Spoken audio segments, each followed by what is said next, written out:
So now it is my honor to introduce someone who has been instrumental to Louisiana Clean Fuels' success in the advancement of clean transportation across the state. Richard Biedenharn is not only our current board president of Louisiana Clean Fuels, he is also serves as the EV program manager for Cleco.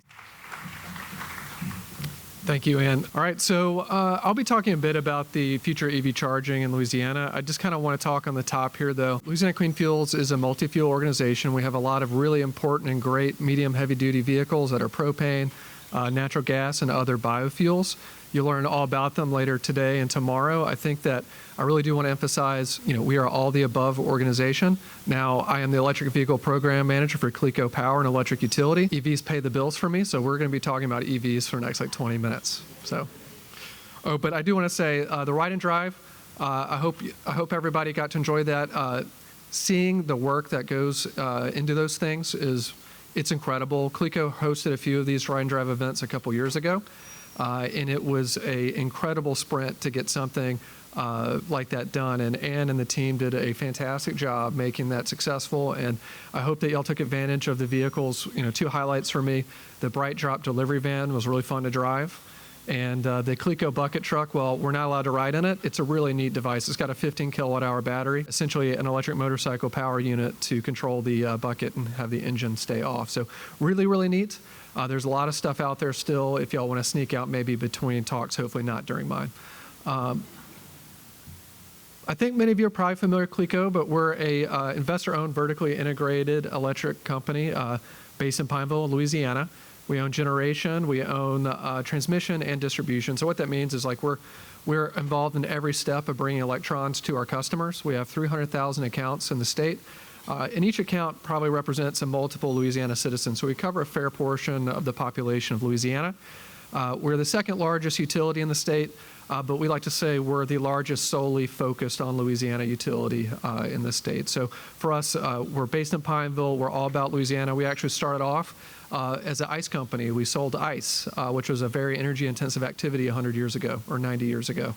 And it has evolved quite a lot, as you can tell. So what does Cleco do in the realm of electrification? So we have several incentives available. We offer a $1,000 incentive for level 2 charger, $3,500 for a DC fast charger. We provide incentives for forklifts. We do fleet assessments where we can take a look at your fleet operations and help you understand if an electric vehicle is right for you. We have been really, really happy with some major fleet conversions in the Slidell area with last mile delivery vans that recently came online. But I think when people see these on the road and see the success these fleets have, the fuel savings will be compelling. So we're here to help you. If you're our customer, we're all about it.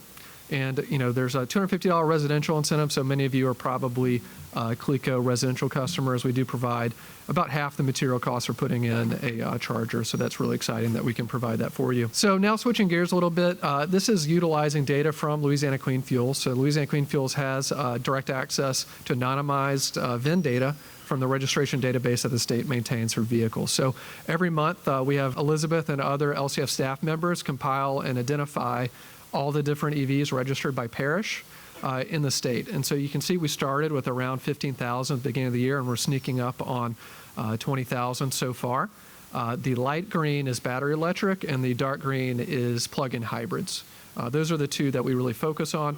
People talk a lot about plug-in hybrids, but it looks like Louisiana drivers are really voting with their wallet with battery electric vehicles. That's kind of interesting. A lot of people talk to me about how they're open to plug-in hybrids, but when it comes down to it, making that purchase, it's a lot of extra expense for not really all the benefits of driving fully electric, right? You get maybe better economics, but you don't get necessarily that convenience factor of charging at home. The battery electric share has actually grown a bit this year, so it increased by 0.25%. So maybe that's a reflection of the current models that are available, or maybe it's just going to be a larger trend, I don't know. But it's been fairly constant at about 2/3 battery electric for the last few years. Total EV growth so far is at 22.5%. That's double-digit growth. That's really good. That's since January 1st and through September 1st.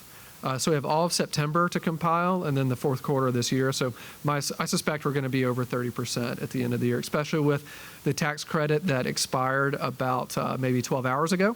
I'm curious, did anybody take advantage of the EV tax credit in the last couple of months? I see a few hands. Okay, interesting. this is definitely going to impact things. Losing the tax credit is going to be painful, but if you recall, that tax credit is just the last couple of years, and EVs were selling fairly well before that happened. So it's going to definitely change the calculus for Louisiana drivers. But if we're growing in just low double digits instead of medium double digits, I think we're still doing very, very well. So this is an interesting map. It's the same data, but we applied like a parish overview. The left blue is the EV count by parish. And you can see that, people live in cities, and that's apparently where the EVs are being purchased. It's a little bit misleading to look at, but you can tell there's some areas, like I believe it's East Carroll Parish has one registered EV. I want to talk to that person. If anybody knows who that is, please can contact me after this presentation. I just want to know who they are. But we did apply some analysis here to the green map, which is essentially the proportion of registered vehicles that are EV, right? So this is actually a little bit easier to draw conclusions from. Still tells you people live in cities, right? Orleans Parish is the highest. I can't see the numbers from here, but I think it's like 1.33% of all registered vehicles are EV. That's actually fairly high. Other parishes would be St. Tammany, Jefferson, East Baton Rouge, Lafayette region, the Shreveport region. Those are kind of the top areas where EVs are being sold. And, how are those areas different? More urban population, higher incomes potentially. EVs have been historically very expensive. I think that we all need to continuously update our assumptions on EV as the reality changes, right? So maybe 5 years ago, the cheapest EV you could buy was $70,000, right? So they're all luxury cars. I think people still think EVs are all luxury cars. I mean, they drive like luxury cars, but with the new Nissan Leaf coming in under $30,000, the Chevy Equinox, incredible capabilities in the low $30,000s. We're getting, below the average transaction price of the, vehicle sold in the United States. So that calculus is changing. So, maybe we'll see some other parishes take advantage of EV. But I also want to really watch this map over the next several years. This is probably a longer term projection, but if I think about why I drive an EV and why people I talk to drive EVs, it's about convenience, being able to charge at home, avoid all the trips to the gas station, trade that with a little bit of fast charging. I'll dive in that data in a few slides. But for me, it's one of the most time-effective investments I've ever made, essentially freed up time for me.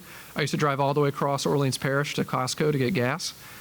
Now the cheapest and most convenient place for me to charge is in my driveway, right? But when you think about this map, you're seeing more urban areas are adopting more EVs, but they have higher proportion of renters, which is a barrier for EV at charging at home, higher proportions of street parking, which is a barrier to EVs. Curious if potentially EVs become more popular in suburban, exurban, maybe even rural communities in the next 20, 30 years. I think so, and I'll talk a little bit more on why that is, but I think this is going to be a fun one to watch as this market evolves. So, EVs, I think we all know, Louisiana has been slower to adopt EVs than some other states, right? We're obviously not California with 30+% of new sales, but we're really almost 3% of new sales last quarter, which for me is a high figure when you've been watching below 2%, 1.5% years before that, right? So we've grown quite a lot, and I think that's a factor of, there's more OEM standard EVs, like the Chevy Equinox is selling really, really well. There's a lot of different options. I think that many of the people in my shoes at other utilities and the people who, are in the EV industry assumed everybody would just go buy the same car and everybody would drive the same car just because it has the best capabilities. The Chevy Model Y, the Tesla Model Y is really it's one of the best selling cars in America, but not everybody's going to drive a Tesla Model Y. Not just because it's, they don't think it's a great EV, it just doesn't suit their taste. It's not their brand that they have loyalty to. There's a lot of factors. We really need 20 different capable EVs in every category, right, for it to have deep penetration. And we just don't simply have that yet. It's getting better. But anyway, I've got a graph here. It might be hard for you all to read, but essentially we've got 6 different lines here for different states. We've got the regional states that are selling more EVs than us, Texas, Tennessee, and Georgia. And then we've got states that are kind of in our category, our neighbors, Mississippi, Arkansas, and Louisiana, right? So we just surpassed Arkansas last quarter for the first time since this chart was made. So, Alabama, you're next. You're on notice. But, what's the difference between, these graphs? It's, potential incomes, education levels, I guess, but a lot of differences between those states. I don't have the full answer there, but it is just interesting that we're lagging behind Texas, Tennessee, and Georgia quite like we are, right? I don't know if that will hold forever or it's just an interesting anomaly that we're separating in the South, essentially, by state. I guess there's probably a lot of other factors where we're separating kind of in the same grouping too. So what are the advantages in Louisiana? We have low electric rates. 13.5 to 15 cents a kilowatt hour is incredibly attractive for charging at home. You save around 2/3 of your cost on from fuel for switching to electric. People ask me, but my electric bill will go up? Well, it'll only go up a portion of what you pay on gas, and it's going to be a lot less. For me, when I bought an EV, I looked at my electric bill. I couldn't tell. A hot month or a cool month makes a much bigger deal than charging your EV at your home. So it basically blends in with everything else. I think I probably spend $10, $20, $30 a month on it, but it's hard to see. But a big advantage here is Louisiana has higher annual highway miles, right? So a lot of people talk to me about, EVs would be great for like a city car, driving around, barely going anywhere.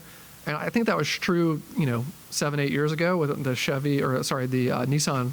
Nissan Leaf was one of the only vehicles on the market with 70 miles of range. Also had battery reliability. The battery longevity was terrible. I think people made a lot of conclusions about EV off of that vehicle and those first generation EVs.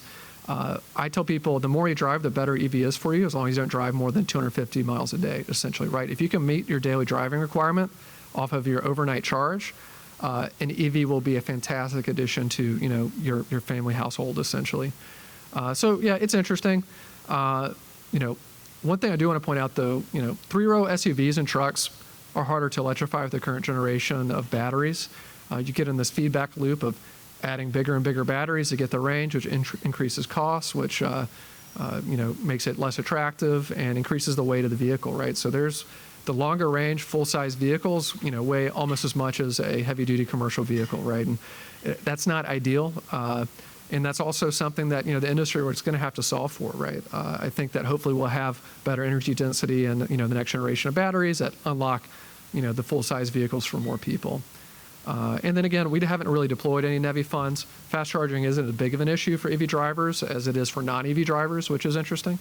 But wrapping things up, I call this a holistic view in EV driving. I pulled the data from my vehicle. I have an app that tracks all my habits on my Tesla. The map on the left is every fast charging site I visited since I bought my Tesla 3 years ago. So I visited a lot of different fast charging sites. I think I charged about 41 times over 3 years. 14% of my total energy was charged by fast chargers. So around 86% of my energy is charged at home. That's actually an unusually high proportion for fast charging. I don't have much of a commute requirement. I jump in my car and go meet with, a customer in DeRidder, Louisiana, and drive 4 hours each way in my car. And I might do a 10-minute charge on the way in and a 10-minute charge on the way out, something like that. So that's where you see a lot of those charges. And you can see the blue lines everywhere I've driven. There's a few spots missing, which kind of irritates me a bit, but I think I lost connectivity in rural parts of the state, and it just didn't. It says I've never been there, essentially. But, you can see I'm not a huge road trip driver, but I do drive, in the region quite a lot. The sweet spot is probably, if you drive more than, 6, 7 hours in one sitting, you might get to the point where driving an ICE vehicle is a little bit more convenient. But for me, even for a 6, 7 hour drive where I do have to charge, I'm able to get on the road with a full battery. I never have to divert to a gas station the first thing I do, and that saves me a lot of time, right? And I don't have any problem budgeting a few minutes to charge on the way in or the way out or whatever makes the most sense for me. And my average charge length is 17 minutes. That sounds really long, but if you go to the gas station, time yourself next time. Everybody thinks it takes 30 seconds. It doesn't. If you pump and leave immediately, maybe you get out in 5 minutes. But if you go inside the store, you're there for at least 10 minutes. I've timed myself. Buc-ee's is a bit of an anomaly, but the Rosedale Buc-ee's on the way to the beach, I needed a 20-minute charge, and I plugged in. I went inside, used the restroom. I bought a cup of coffee, and I came out. It had been like 25 minutes, right? It's unbelievable how much time you spend in these C-stores. And they know you do, and that's why they want to put in chargers. So really, this is just a high-level view. I think that we're talking about EVs wrong to people. I think we're talking about the emission side of things, which I do believe is important, but I think people who do care about that have all been convinced, and maybe they're in the market or maybe they're not. But we're not talking about the time economy of EVs. I will never go back to driving an ICE car purely based on it would be a waste of my time to drive an ICE car again. I don't want to go to the gas station. I don't want to drive to Costco to get gas. I don't want to divert right when I leave and I forgot that my gas is on low, and I jump in the car and immediately, man, I have to go to the gas station. I might be late. That never happens to me anymore, and it's been one of the best investments I've made, at least when it comes to transportation. So 12 hours total over 3 years. It's really nothing. I've spent probably more than that in the prior 3 years at gas stations, to be honest, right? So you get this cell phone-like experience of plugging in at home that isn't available to you. If you can find a gas car where they'll sneak over and fill up your tank every night without you, even thinking about it, and they'll do it for a third of the price of a gas station, maybe then I'd go back to a gas car.